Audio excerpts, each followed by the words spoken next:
오늘 말씀 마가복음 3장 28절에서 30절 말씀입니다.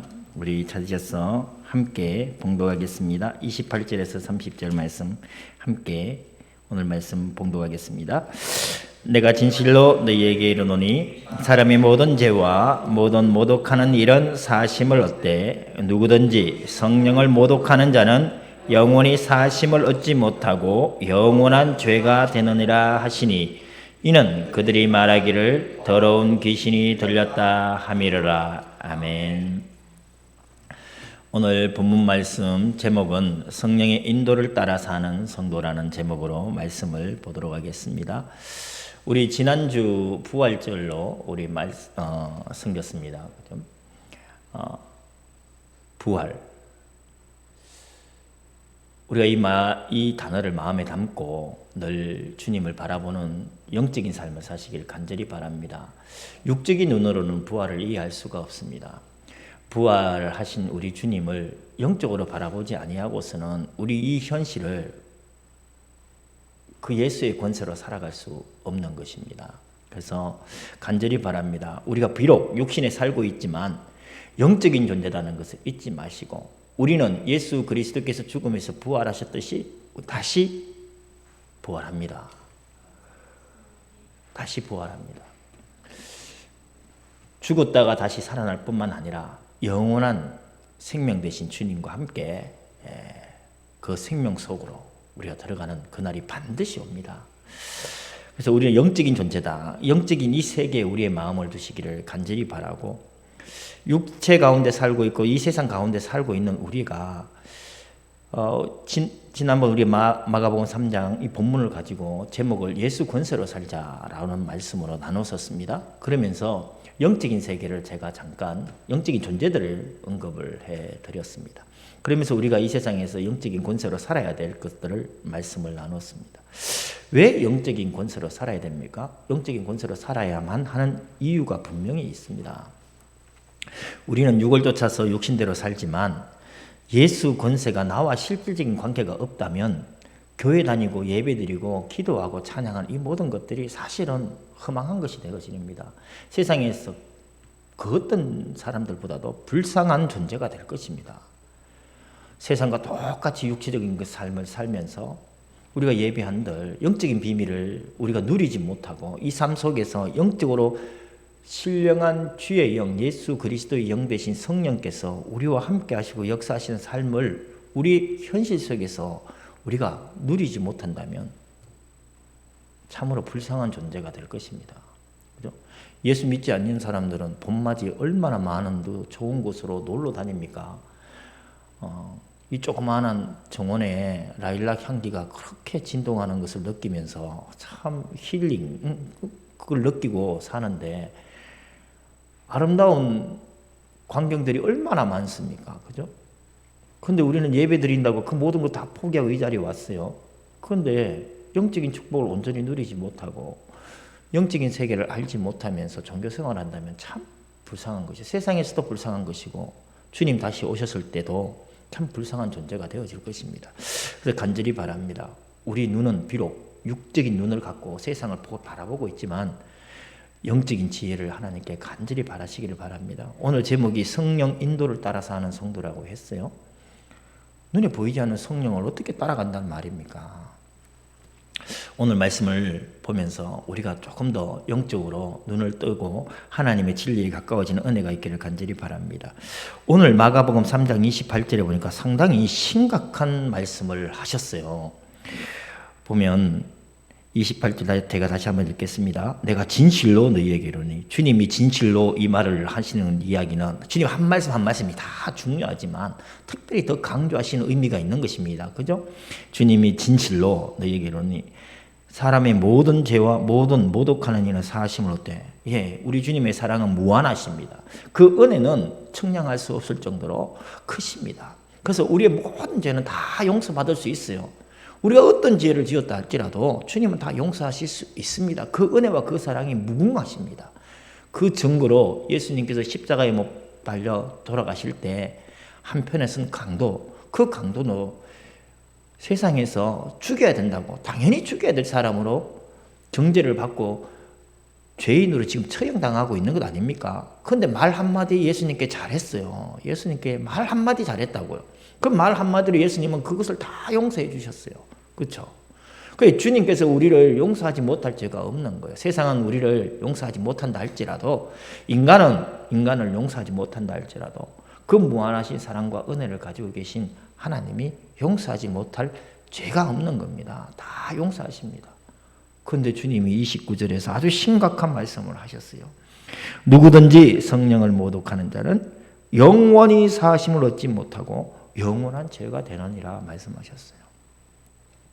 성령을 모독하는 자, 영원히 죄사함을 얻지 못하고 영원한 죄가 된다. 아주 심각한 죄를 주님 지금 말씀하십니다. 제가 이 본문을 갖고 예수 권세로 살자 얘기하면서 그럼 예수 권세로 사는 것이 무엇이냐? 다음번에 제가 한번 알려드리겠다고 말씀하셨어요. 그럼 예수 권세로 사는 게 뭐냐? 저는 이 본문 말씀에서 찾고자 합니다. 우리 바리새인과 예수님 당시의 바리새인과 서기관과 대제사장들을 섣불리 악마화시키지 마십시다. 그 사람들 악마가 아닙니다. 예수님 당시에 예수님을 배척하고 예수님을 십자가에 못 박았던 그들은 세상의 눈으로 보면 결코 악마가 아닙니다. 그 사람들은 존경받는 종교 지도자들이었어요. 존경받는 종교 지도자들이었다고요. 섣불리 이 바리새인과 서기관들, 그 당시 예수님의 종교 지도자들을 악마화시켜버리면 내 속에 있는 죄의 본성을 우리가 깨닫지 못합니다.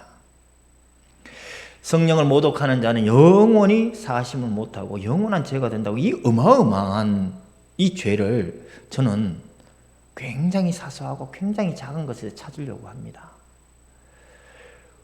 우리가 하나님의 형상으로 창조되어져서 하나님께서 에덴에 그 모든 축복을 주셨잖아요. 그 모든 축복을 주셨어요. 그 모든 축복을 주셨는데 그 모든 축복이 깨진 이유가 뭐예요? 우리는 결코 죽지 않을 존재였습니다. 하나님의 형상이란 사망을 얘기하고 죽음을 얘기하는 게 아니지 않습니까? 그죠?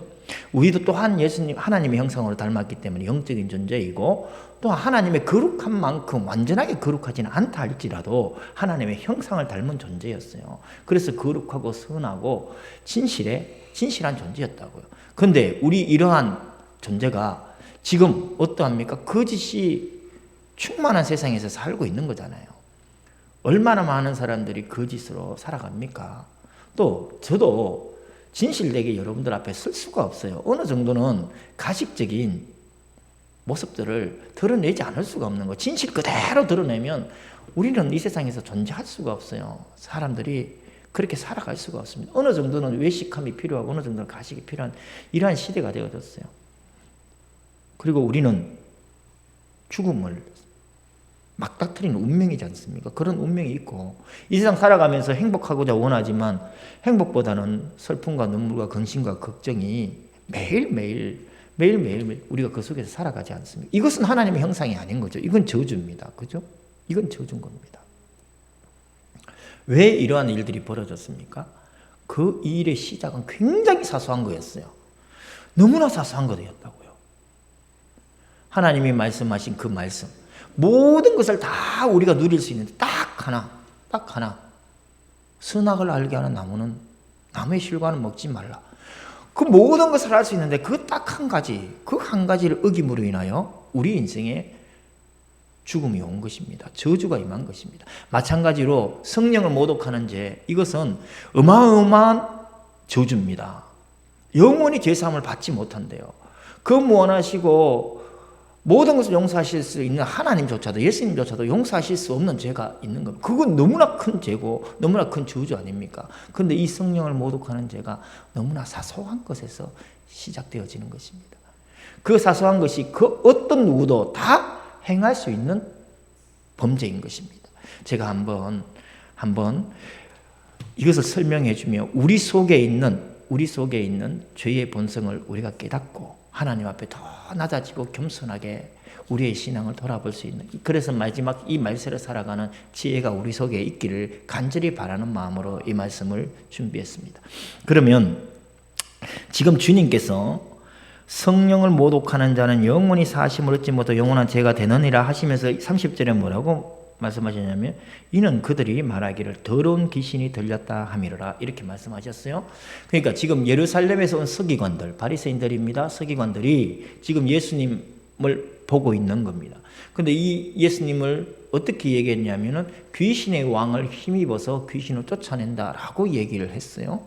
그러니까 지금 성령을 모독하는 자는 예수님이 직접 누구를 언급하냐면 지금 눈앞에 있는 바리새인들, 서기관들을 언급하는 겁니다. 그럼 이 서기관들, 바리새인들을 섣불리 악마화시키지 말고 우리가 그들의 삶을 한번 보자는 겁니다. 그럼 마가복음에서 나왔던 그들의 삶을 제일 처음에 어디서 이 사람들을 만나게 되냐면 예수님이 처음으로 가버나움 회당에 들어가십니다. 그것이 마가복음 1장 21절에 나와 있습니다. 예수님이 회당에 들어가셨어요. 그래서 회당에서 하나님의 말씀을 전거합니다. 복음을 전거하십니다. 그때 그 회당에서 유대인들의 일반 민중의 반응이 어떠했냐면 22절에 이렇게 기록되어 있습니다. 뭇사람이 그의 교훈에 논란이 했어요. 예수님의 가르치심에 많은 사람들이 놀랐어요. 깜짝 놀랐습니다. 그 이유가 뭐냐면 바로 뒤에 나오네. 그가 그 가르치는 것이 예수님의 가르치는 것이 권위 있는 자와 같고 서기관들과 같이 아니함이더라 일어났어요. 권위 있는 자랬어요. 그 가르침이 너무나 충격적이었던 것이에요. 그리고 비교가 되어집니다.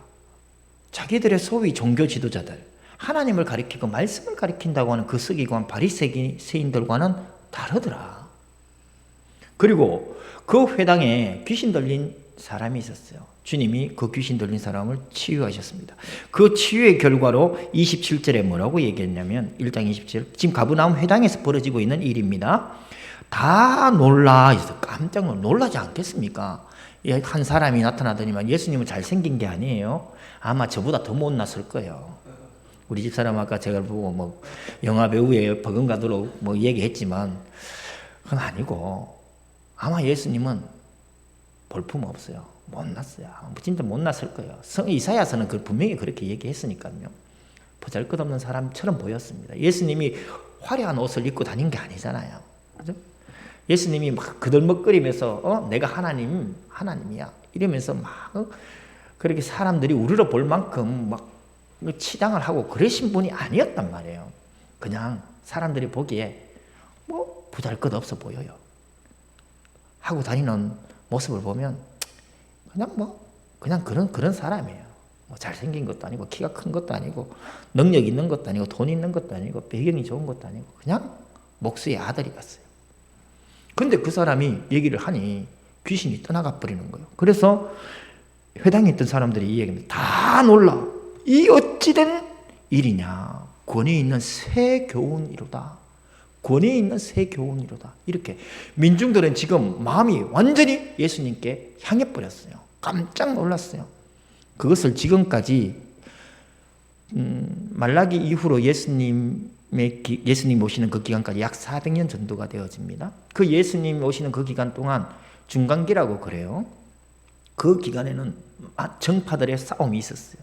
사두개인과 바리새인들의 치열한 정파적인 싸움이 있었어요. 그래서 바리새인들은 많은 사람이 죽기도 했습니다. 그러나 그들은 그들의 신앙을 지키기 위하여 그들의 믿음을 지키기 위하여 끝까지 이 말씀을 붙들고 매일 하나님 말씀 묵상하면서 바리새인의 지난번 기도 아시죠? 하루에 2번씩 금식하며 하나님 앞에 성실하게 율법의 의무를 다 하려고 했던 사람들이었어. 11절을 꼬박꼬박 마치면서 토색하지 아니하고 불의를 행하지 아니하고 간음을 행하지 않았습니다 라고 기도할 정도로 그렇게 남들이 보기에는 의로운 삶을 살았던 사람이에요. 그것이 자기의 의의가 되었어요. 그렇게 살았던 사람이에요. 그래서 많은 민중들이 그 바리새인들을 뭐라고 칭해요? 랍비라 칭했어요.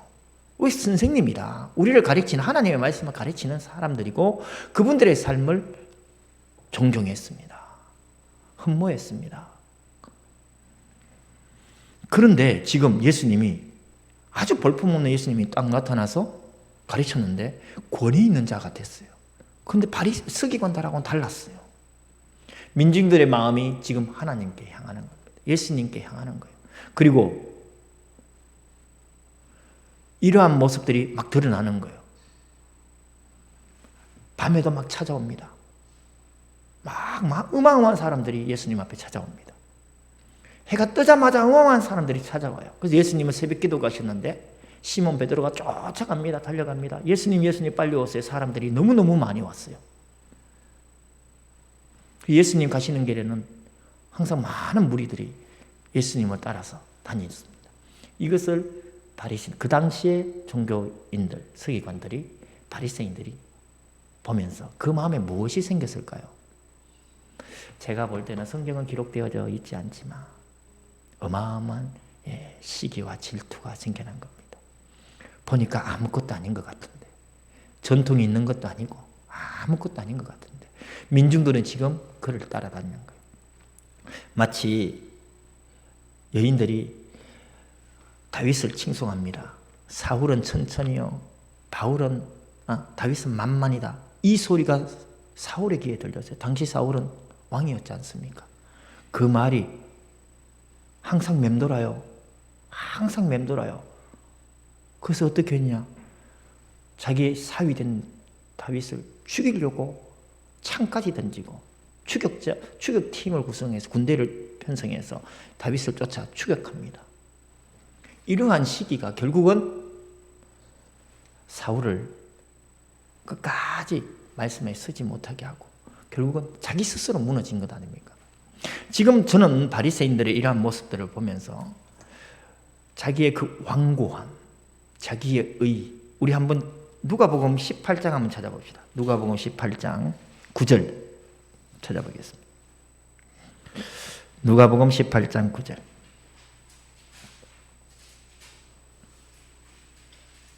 찾으셨어요? 같이 읽겠습니다. 18장 9절. 예. 같이 읽겠습니다. 또 자기를 의롭다고 믿고 다른 사람을 멸시하는 자들에게 비유로 말씀하시되. 그 당시 바리새인들은 자기를 의롭다고 믿었어요. 그리고 다른 사람을 멸시하여. 여러분 간절히 바랍니다. 제가 아까 성급하게 악마화시키지 말자고 했습니다. 지금 혹시나 내 속에 나의 의를 믿는 사람이 있다, 믿고 있다면 우리 그거 내려놔야 됩니다. 그거 내려놔야 돼요. 제가 진짜 간절히 바랍니다. 저는 하나님의 은혜로 일찍이 예수 안에 신앙생활을 했어요. 교회가 너무나 좋았어요. 그래서 초등학교, 중학교, 고등학교를 하나님 은혜 가운데 세상 바라보지 않고 오직 한 길만 진짜 그렇게 살았어요. 교회와 학교와 집, 진짜 제 삶은 그렇게 했어요. 그러한 삶을 이렇게 살아오면서 지금까지 이렇게 하나님 은혜 가운데 살아오면서 수많은 많은 교회 내 사람들을 만났어요. 봤어요. 제가 그들을 정죄하려고 하는 게 아닙니다. 제게 신앙적으로 큰 이정표를 제시한 스승 같은 분도 계시고 올바른 길을 인도해 주신 참 고마우신 분들도 있고 또 돌이켜보면 참 안타까운 분들도 많이 있습니다. 많이 기도한다고 해서 하나님 앞에 쓰임받는 거 아니에요. 하나님 나라에 하나님이 크게 칭찬하시는 거 아닙니다. 저 간절히 바랍니다. 내 의를 믿고 신앙생활하지 마십시다. 바리새인들은, 서기관들은 자기의 의를 믿는 자라고 지금 말씀하고 자기의 의를 믿을 뿐만 아니라 타인들을, 다른 사람들을 멸시하는 자였어요. 그래서 하나님 앞에 두 손 높이 들고 기도하는 겁니다. 나는 토색하지 않았습니다. 나는 불의를 행하지 않았습니다. 나는 간음하지 않았습니다. 나는 이 세리와 같지 아니한 것을 하나님께 감사합니다. 나는 하루에 일주일에 2번씩 금식하고 11조를 바치고 있습니다. 하나님 감사합니다. 하나님 이거 절대 받지 않는다고 했어요. 그런데 가만히 돌아보면 우리의 삶이 이러하지 않느냐, 진짜 이걸 우리가 지혜롭게 돌아보는 은혜가 있기를 간절히 바랍니다. 그래서 예수님이 이런 말씀을 하셨어요. 무슨 말씀을 하시느냐, 이 모든 바리새인과 서기관, 그 당시 종교 지도자들은 그들의 행위를 사람에게 보이고자 한다. 그래서 경문의 띠를 넓혀, 경문의 띠란 말은 유대인들, 지금도 유대인들 보면 여기에 그 성경 구절을 이렇게 엮는 함이 있어요. 이마에 띠를 띱니다. 그걸 테필린이라고 하는데 그게 이제 성경 구절을 넣어요.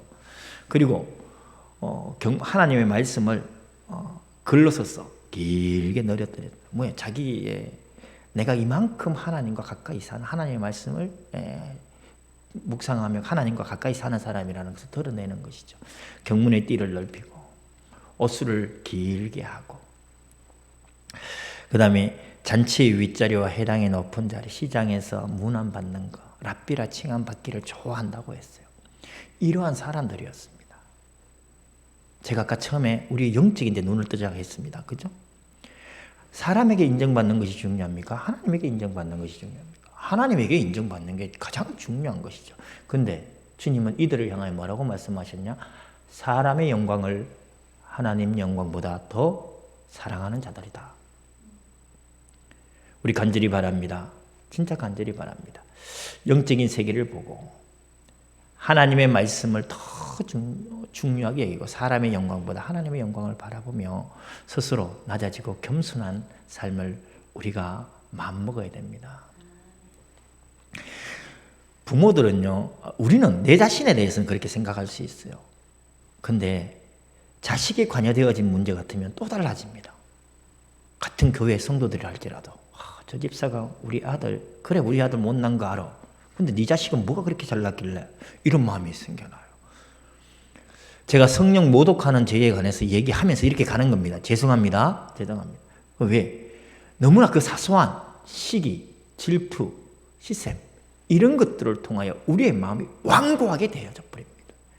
아주 굳은 살처럼 딱딱하게 우리의 마음이 변질되어져 버리는 거예요.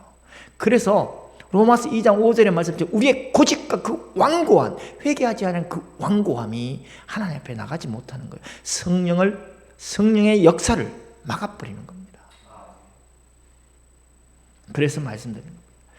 이 어마어마한 성령을 모독하는 죄, 영원히 사함받지 못하고 영원한 죄가 되어지는 이 죄가 그 사소한 것 때문에 발생하여진다는 것입니다. 그 다음 두 번째는 예수님이 한 집에 들어가셨어요. 집에 들어가시니까 우리 지난번 했던 말씀입니다. 중풍병자를 이제 데리고 왔지 않습니까? 문으로 들어갈 수 없으니까 지붕을 뜯었어요. 그리고 예수님 앞에 내렸습니다. 그걸 보고 예수님이 네 뭐라고 말씀하시면 네 죄 사함을 받았다. 이 말씀을 하시는 거예요. 죄 사함을 받았다. 사람이 죄를 사할 수 있는 권세는 없습니다. 사람에게 죄를 사하는 권세는 없습니다. 이 말씀은 뭐냐면 하나님 대신 예수님을 드러내신 것이죠. 그런데 그들은 처음에 이미 시기와 질투 가운데 이미 시선이 삐딱해져 버린 거예요. 이미 예수님에 대해서 올바른 생각을 갖지 못한 겁니다. 이미 삐딱해져 버렸어요. 그러니까 이 말씀을 보고 저 사람이 저렇게 말한 데는 뭔가 다른 게 있을 수 있겠다는 생각을 하지 못하고 신성모독이다 이렇게 가버린 거예요. 이미 삐딱한 그 마음에 그들은 확정시켜버리는 그 마음을 더 완고하게 해버리는 예수님의 말씀이 되어진 겁니다. 그런데 그 중풍병자가 예수님의 그 말씀으로 인하여 자기가 들고 온 들 것을 들고 나갔지 않습니까? 걸어 나갔지 않습니까? 그럼 이것을 보고 그들의 마음은 변화되어져야 되는데 어떻게 해요? 더 완고해지는 거예요. 이거는 제가 아까 처음에 말씀드렸습니다. 우리 제발 바리새인을 악마화시키지 말자. 그들의 삶은 우리보다 더 경건합니다. 그들은 하시딤이라 그래요. 경건한 자라고 스스로 인정받는 사람들이에요. 그런 삶을 살았어요. 예수님도 이 말씀하셨습니다. 산상수훈에서. 너희가 바리새인의 의보다 서기관의 의보다 더 낫지 않으면 천국에 들어갈 수 없다고 말씀하셨어요. 근데 우리는 객관적으로 비교해 보면 바리새인과 서기관들의 의만큼 우리는 하나님께 드릴 만 그런 게 없어요. 근데 저는 드릴 수 있어요. 뭘 드리는 줄 알아요? 우리의 행위로 드리는 게 아니에요. 율법의 의가 아닌 복음에 나타난 우리 주 예수 그리스도의 의, 그것이 바리새인과 서기관보다 더 나은 의가 되는 겁니다. 우리의 행위가 아니라는 거예요. 우리 진짜 이 마음 결단하시기 바랍니다. 그 죄 사함을 받았다. 이 말에 그들은 완고함이 이제 굳은 살이 되고 더 고착화되어 버리는 거예요. 이제 예수를 신성모독이다, 죽여야겠다. 이런 마음까지 가버리는 거죠. 우리 지난주 누가복음 24장 하면서 이런 말씀이 있었습니다. 죄 사함을 받게 하는 회개가 예루살렘에서부터 모든 민족에게 증거되리니 너희는 이 모든 일의 증인이다 말씀하셨어요. 죄 사함을 받게 하는 회개, 죄 사함을 받았다는 예수님의 권세. 우리가 지금 복음을 증거하는 것은 무엇이냐? 예수의 권세, 죄 사함을 받게 하는 회개가 우리를 통하여 증거되어지고 성령께서 그 심령 속에 역사하셔서 죄 사함을 받게 하시는 겁니다. 하나님의 백성이 되어지도록 구원해 주시는 겁니다. 사단의 거짓된 권세에서 건져내시고 흑암의 미혹의 영에서 건져내시고 저 영원한 저주 지옥의 권세에서 죽음의 권세에서 우리를 건져내시는 것, 그것이 내가 하는 게 아니지 않습니까? 예수의 권세로 되어지는 것입니다. 그것이 성령이 지금 하시는 일이라고요. 우리를 통해서 죄사함을 받게 하는 회개가 우리의 입을 통해서 우리의 삶을 통해서 현장에서 증거되게 하심으로 그러한 일들이 일어난다는 겁니다. 그런데 이렇게 예수에 대해서 시기하고 예수에 대해서 질투하는 사람들은 이 죄사함의 권세에 대해서 죽여야겠다, 이게 되는 거죠. 지금도 진짜 복음을 증거하는 사람들은 이단으로 많이 전개되어진 것을 봅니다. 우리 기독교회 사이에서도 그랬어요. 우리 멀리 가지 말고 일제시대에 우리 거쳐오는 대한민국 교회사를 보더라도 얼마나 부끄러운 일이 있었습니까? 신사참배가 결코 하나님 앞에서 옳은 것이 아니었지 않습니까? 주기철 목사님을 교회에서 제명시켰어요. 더 이상 목사를 부르지 못하도록 그런 일들이 사실적으로 벌어지고 있습니다. 지금도 일어나고 있습니다. 그러니까 우리 하나님이 주시는 지혜로 이 시대를 바라보고 우리가 살아갔으면 좋겠습니다. 요한복음 16장 2절 우리 같이 읽어보겠습니다. 시작. 사람들이 너희를 출교할 뿐 아니라 때가 이르면 무릇 너희를 죽이는 자가 생각하기를 이것이 하나님을 섬기는 일이라 하리라. 예. 예수님이 말세에 관해서 제자들의 삶에 관해서 예수님 승천 후에 제자들의 삶에 관해서 지금 말씀하십니다. 출교할 뿐 아니라 우리를 죽이고자 합니다. 근데 그것이 어떤 일이라고요? 이것이 하나님을 섬기는 일이다. 그렇게 자기들은 그렇게 자기의 행위를 정당화시킵니다. 하나님을 이용하여. 지금 교회사가 그렇게 흘러왔었어요. 진짜 그렇게 흘러왔었습니다. 제가 교단을, 교회를 비난하고 정죄하려고 하는 게 아닙니다. 시대는 태초의 에덴에서 아담과 하와를 미혹했던 그 사단의 역사가 지금도 하나님의 백성된 우리를 미혹하고 있다. 그래서 우리가 영적으로 봐야 된다는 겁니다. 간절히 바랍니다. 그리고 예수님의 사역은 분명히 복음 사역이었습니다. 예수님께서는 많은 사람들을 고치셨죠. 그리고 예수님은 가르치셨습니다. 제자를 부르셨어요. 세리 마태를 부르셨어요. 그러니까 그것을 본 바리새인들이 뭐라고 하냐? 어찌하여 너희 선생님은 세리와 죄인과 함께 먹느냐?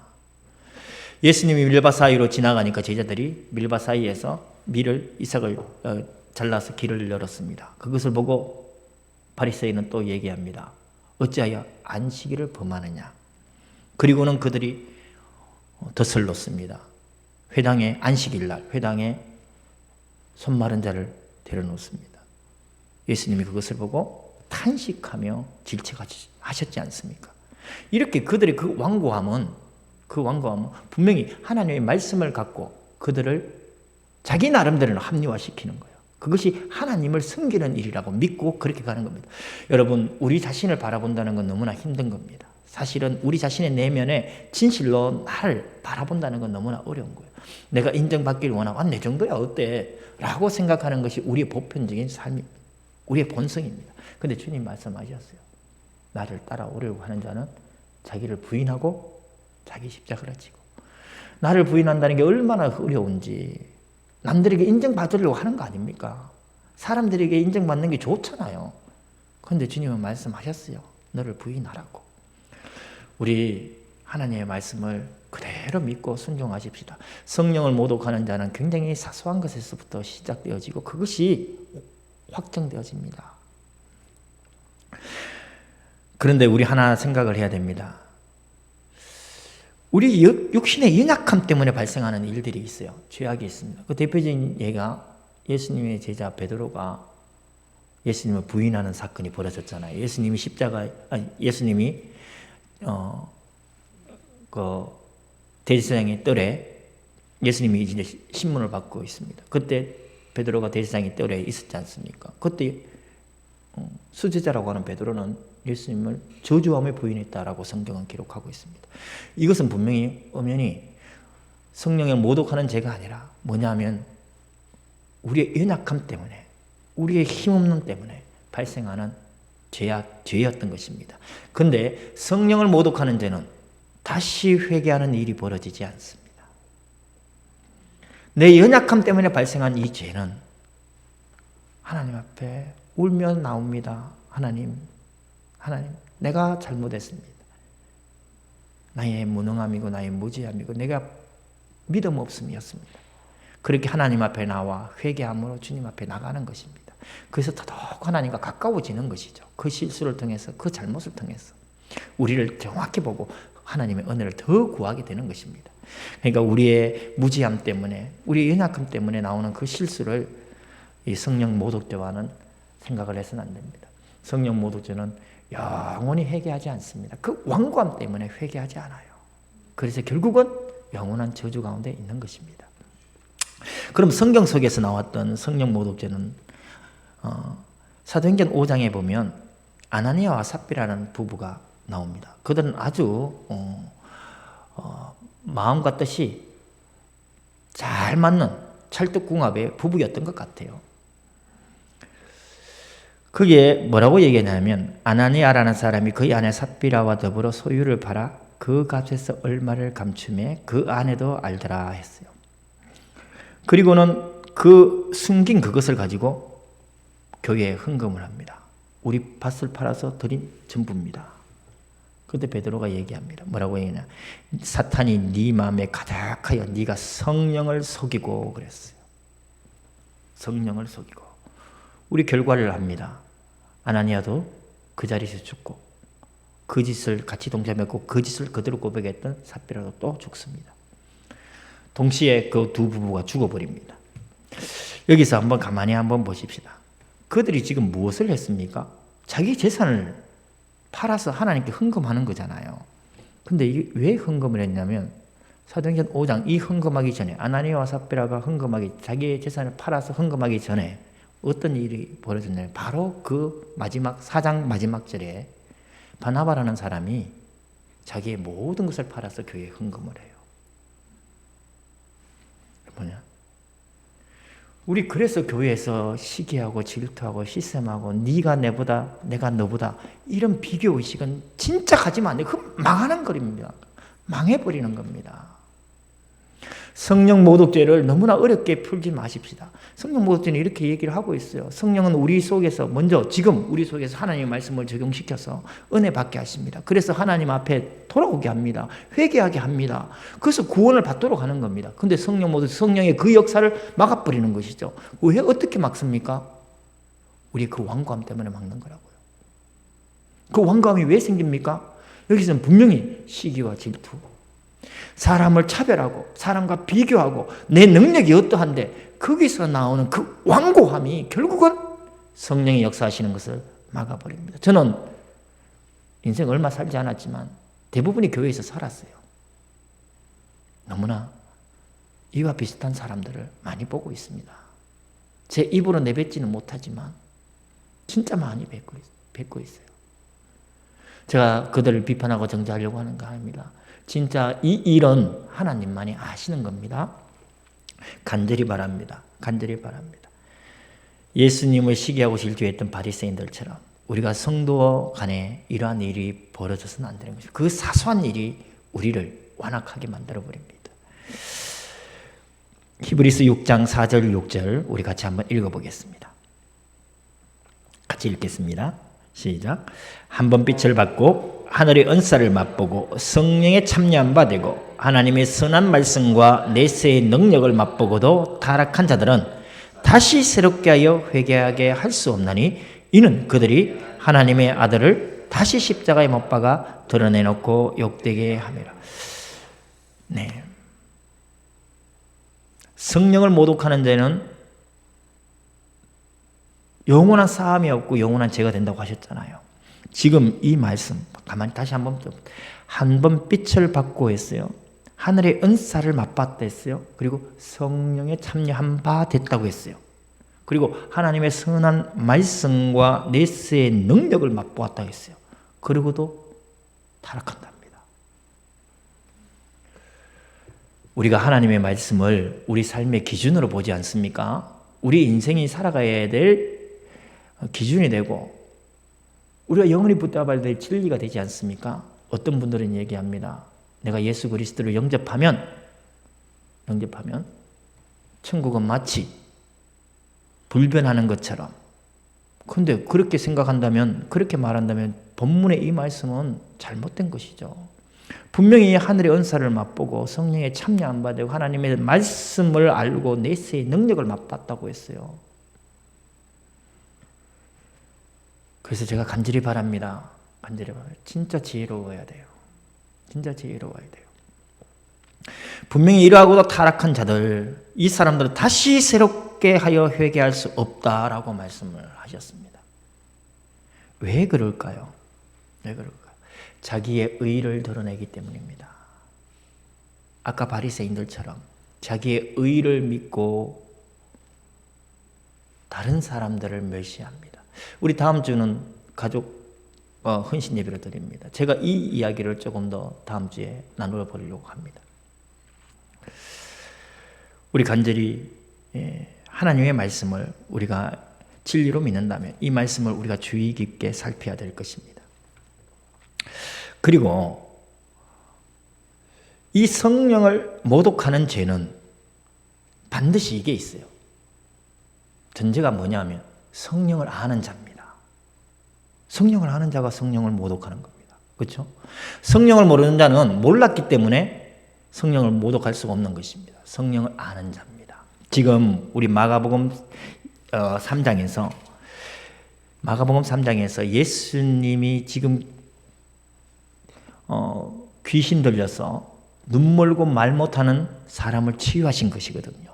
이것이 성령의 역사였습니다. 성령이 아니고는 이 일을 할 수가 없는 것 아닙니까?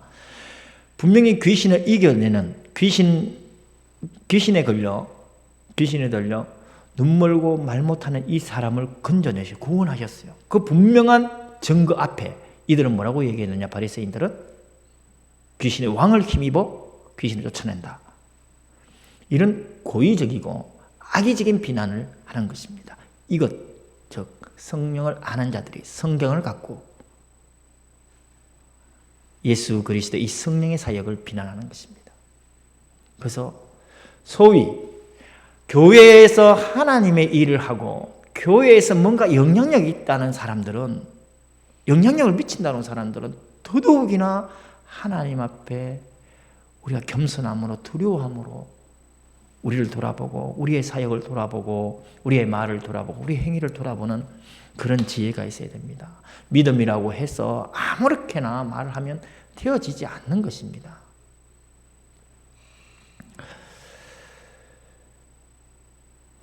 초대교회에 7 집사를 세웁니다. 그들의 7 집사에 관해서 성경은 뭐라고 하냐면 믿음과 성령이 충만하고 사람들에게 칭찬받는 사람이라고 했어요.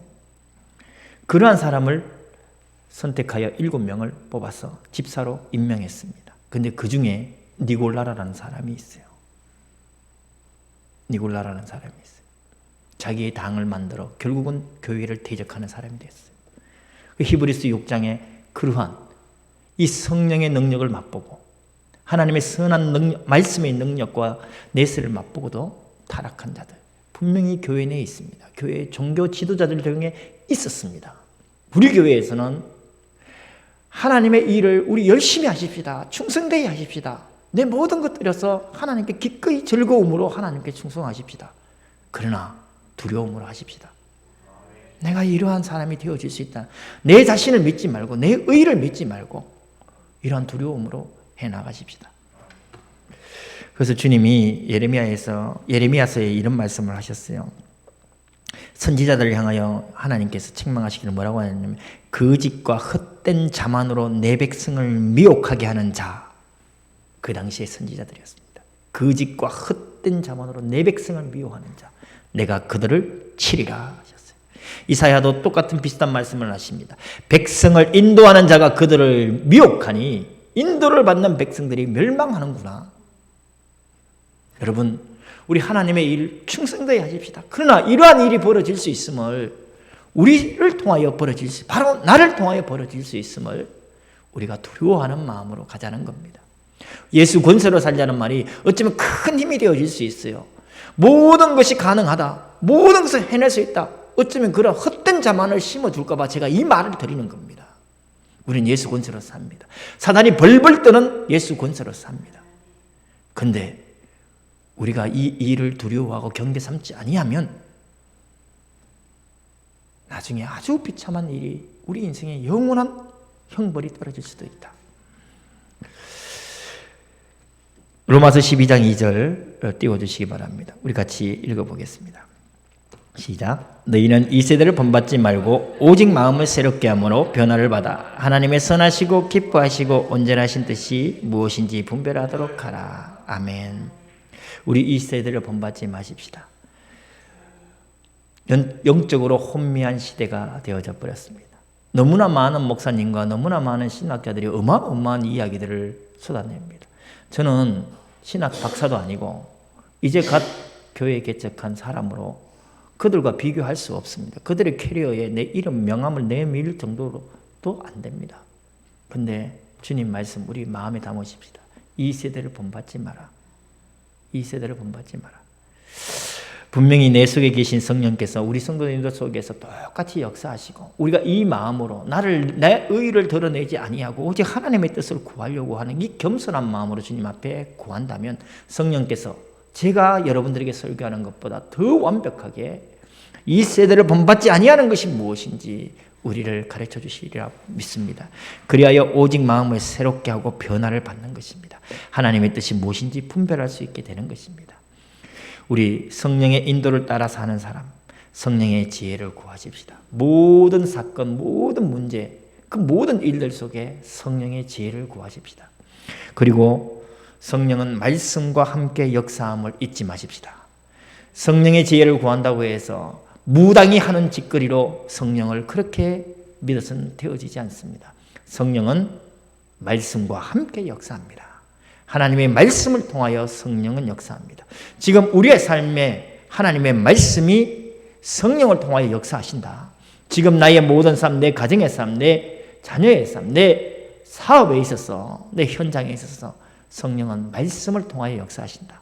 그래서 이 말씀을 꼭 붙들고 우리의 삶 속에 이 말씀을 적용하는 지혜가 있기를 간절히 바랍니다.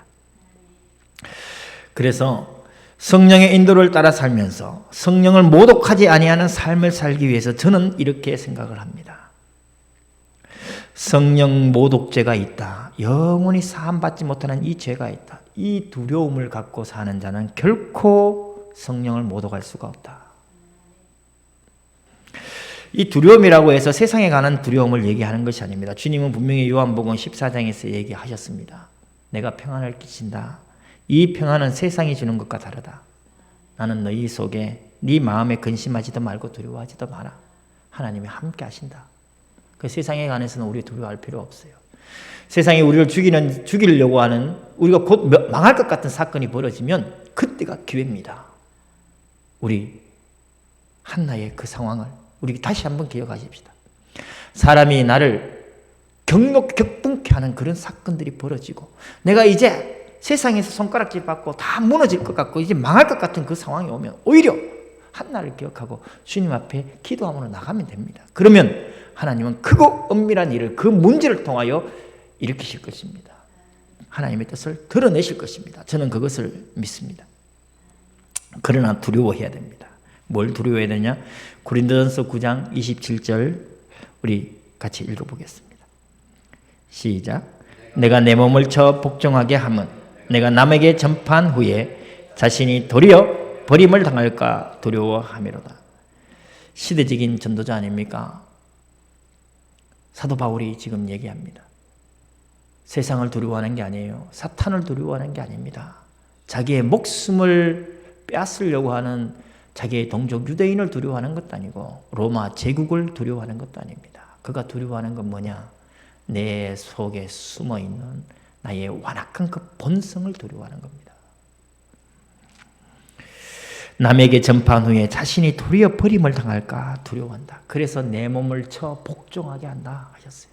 우리가 진짜 이 마음을 갖고 살아가십시다. 그것이 말씀을 따라 사는 삶이요 성령의 인도함을 구하는 삶인 줄로 저는 믿습니다. 우리 이 세상 예수 권세로 살아가십시다. 그 예수 권세의 증인되어지십시다.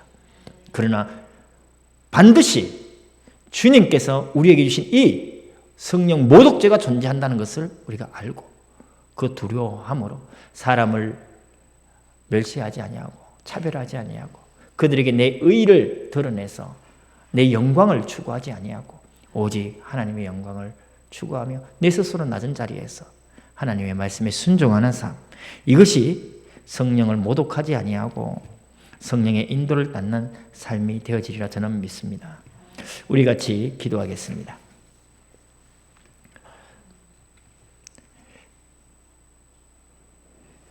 사망 권세 깨뜨리시고 죽음에서 부활하셔서 지금 성령으로 우리와 함께 하시는 주님 감사합니다. 우리가 십자가의 은혜로 하나님의 자녀가 되었으니 이제는 주를 위해 살게 하시고 성령의 인도를 따라 살게 하소서. 우리 속에 있는 죄의 완고한 본성을 알게 하시고 거짓과 헛된 자문으로 성령과 자신을 속이는 어리석은 자가 되지 않게 하소서. 오직 성령의 지혜를 구하며 말씀과 함께 역사하는 성령을 믿고 더욱 주의 말씀에 순정하는 순결한 주의 자녀가 되게 하소서. 주님 재림을 소망하며 오늘 나의 삶이 하나님의 은혜와 사랑 속에서 행하게 하시되 이 마지막 시대 예수의 권세의 증인이요 부활의 증인이요 성령 인도 역사의 증인이 되게 하소서. 우리 주 예수 그리스도의 이름으로 기도합니다. 아멘.